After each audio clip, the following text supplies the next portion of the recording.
देखिए, भारतीय जनता पार्टी हमेशा तैयारी में रहती है। जहां वो हार जाते हैं वहां ईवीएम खराब हो जाता है, ईवीएम में चोरी हो जाता है, ईवीएम में हैक हो जाता है। तो भारत में ऐसे ही जनसंख्या अधिक है। इनका जो कार्यकर्ता है भारतीय जनता पार्टी का 24 घंटा काम करते रहता है। हम चंपारण नहीं, हम पूरे बिहार में डबल इंजन की सरकार बनाएंगे। नमस्कार, मैं हिमांशु कुशवाहा, आप जन अखबार देख रहे हैं। अभी हमारे साथ केंद्रीय राज्य मंत्री सतीश चंद्र दुबे जी हैं।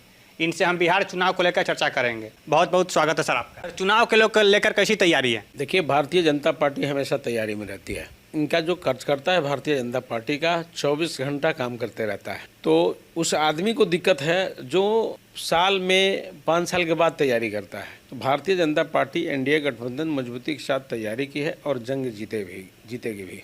सर, राहुल गांधी आपके इलाके से होकर के वोटर अधिकार यात्रा किए थे।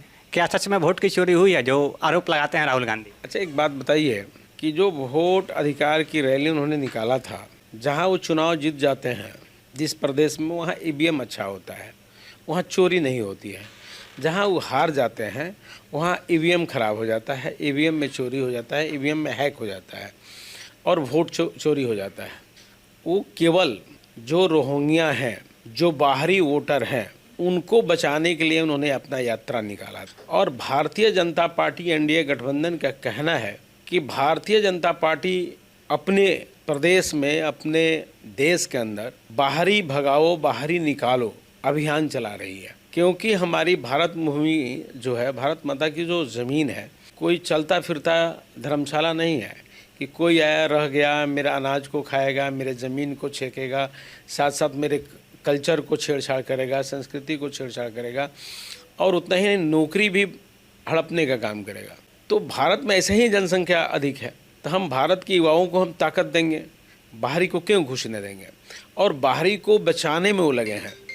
इसलिए उनकी अधिकार यात्रा से कोई फ़र्क नहीं पड़ा है। हम चंपारण नहीं, हम पूरे बिहार में डबल इंजन की सरकार बनाएंगे।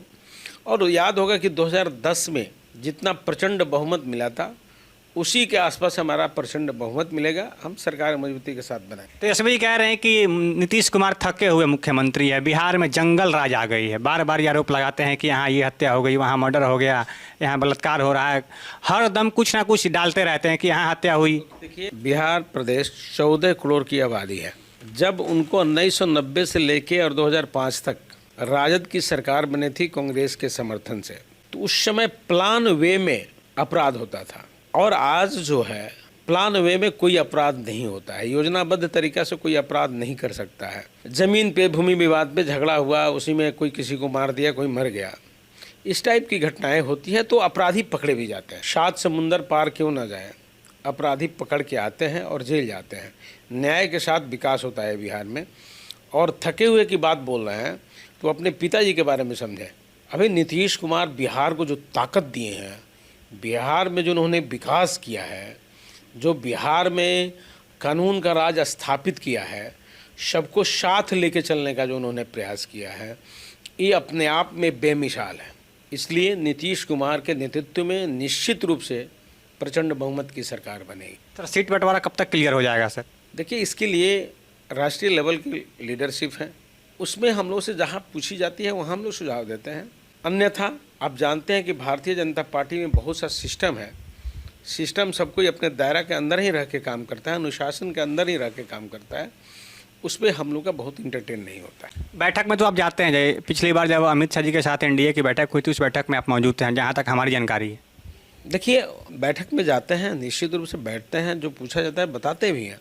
और एक पॉलिटिकल कार्यकर्ता है तो निश्चित रूप से अपने वर्कर के बीच में बड़े लीडर आते हैं, वो भी वही सुझाव देते हैं कि मंत्र देते हैं कि हर हाल में चुनाव जीतना है। अपने कार्यकर्ता को, अपनी सरकार की उपलब्धि को जन जन तक पहुंचाना, हर घर पहुंचाना, इसके लिए प्रयास करना चाहिए और किया भी जाता है। कितने सीट का लक्ष्य रखा है सर आप लोगों ने? देखिए, हर हाल में 200 पार होगा। 200 पार हो। Thank you sir.